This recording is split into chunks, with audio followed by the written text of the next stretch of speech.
নমস্কার বন্ধুরা, বাঙালি রান্নাঘরে আপনাদেরকে ওয়েলকাম। দেখুন আজকে চিকেন ঘুগনি বা ঘুগনি চিকেন বলতে পারেন, সেটা রান্না নিয়ে চলে আসলাম। চলুন, প্রথমেই আমি পেস্টের জন্য নিয়ে নিলাম শুকনো লঙ্কা নিয়ে নিলাম। তারপরে নিব হচ্ছে আদা, রসুন, এগুলো নিয়ে আমি পেস্ট করে নিব। ডাবরিগুলো ভিজিয়ে রেখেছিলাম, সেটা আমি এখন প্রেসারে দিয়ে দিচ্ছি। দেখুন দিয়ে দিয়েছি। এবার দিব আলু, ছোটো ছোটো করে কেটে রাখা আলু, আর 4টার মতন লঙ্কা চিড়ে দিয়ে দিব, আর একটু লবণ দিব, আর একটু হলুদ দিয়ে দিব। দিয়ে আমি এটা প্রেসারে 2 থেকে 3 সিটি দিব। আর দেখবেন যদি না হয় তাহলে আরেকটা সিটি দিয়ে নেবেন। আমার হয়ে গেছে, আলুটাও হয়ে গেছে। আমি এখন সম্বারে চলে যাব। ফোড়নে দিব 2টো শুকনো লঙ্কা, একটা তেজপাতা দিয়ে দিয়েছি। তারপর দিব গোটা গরম মশলা, তা একটু ভেজে নিব এটা। আমি অত হিট করে দিইনি, নর্মালভাবে দিয়েছি। তারপরে দিব গোটা জিরে, দিয়ে দিলাম গোটা জিরে। তারপর আবার একটু সুন্দর করে ভেজে নেব। তারপরে কেটে রাখা পেঁয়াজ দিয়ে দিব। এটা সুন্দর করে ভাজা হলে ফোড়নটা কেটে রাখা পেঁয়াজগুলো দিয়ে দিব। দিয়ে দিয়েছি। এটা ভালো করে ভাজতে হবে। পেঁয়াজটা ভালো করে ভেজে নিব। দেখুন আমি ভাজছি পেঁয়াজটা যখন আমার একটু একটু ভাজা হয়ে গেছে, আমি তখন কেটে রাখা টমেটো দিয়ে দিব। এখানে আমি 3টে ছোটো ছোটো টমেটো নিয়েছি।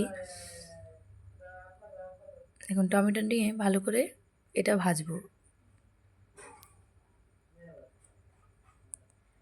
একটু একটু ভাজা হয়ে যাবে, তখনই আমি ধুয়ে রাখা মাংসগুলো দিয়ে দিব, চিকেন। দেখুন ভাজা প্রায় হয়ে গেছে আমার হাফ। আমি এখন চিকেন দিয়ে দিব।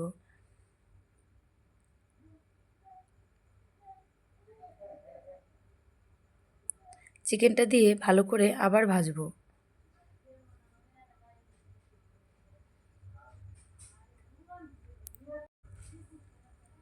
ভালো করে ভেজে নিব।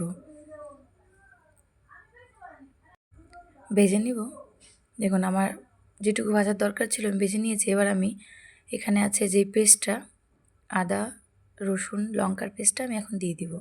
দিয়ে ভালো করে কষাতে হবে। দেখুন আমি ভালো করে নিয়ে নিচ্ছি। ভালো করে কষাতে হবে। এবার আমি পরিমাণ মতন লবণ দিয়ে দিব। যেহেতু আমি এর সাথে লবণ দিয়েছি, ডাবরির সাথে, আমি লবণটা 1 চামচই দিয়েছি। এখানে হলুদ দিয়ে দিলাম 1 চামচের মতো। সেটা আমি এখন ভালো করে নেড়ে নিব। দেখুন আমি আবার সুন্দর জল ছেড়ে দিয়েছে, কষিয়ে নিচ্ছি।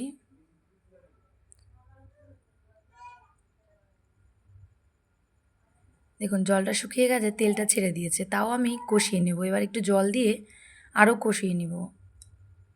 একটু ভাজা ভাজা হয়ে গেছে। এখন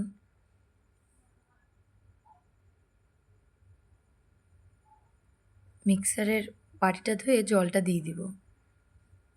এই জলটা দিয়ে আবার কষাবো।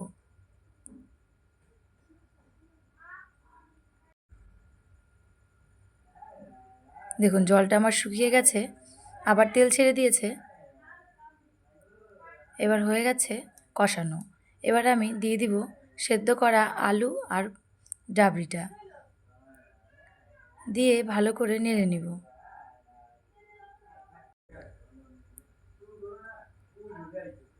এমন করে রান্না করে খাবেন, একদম রেস্টুরেন্টের মতো বা হোটেলের মতন, খুব টেস্টি।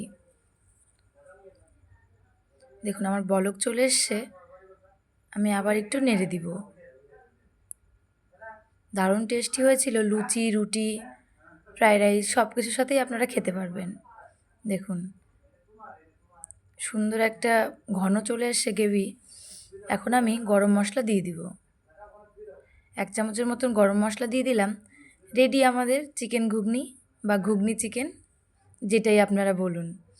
দেখুন কত টেস্টি হয়েছে দেখতেই। দেখুন হয়ে গেছে আমার ঘুগনি। এত টেস্টি হয়েছিল আর লোভনীয় হয়েছিল। আমি খেয়েছি লুচির সাথে। এই দেখুন, দারুণ টেস্টি হয়েছিল। আপনারা বাড়িতে ট্রাই করবেন। নমস্কার।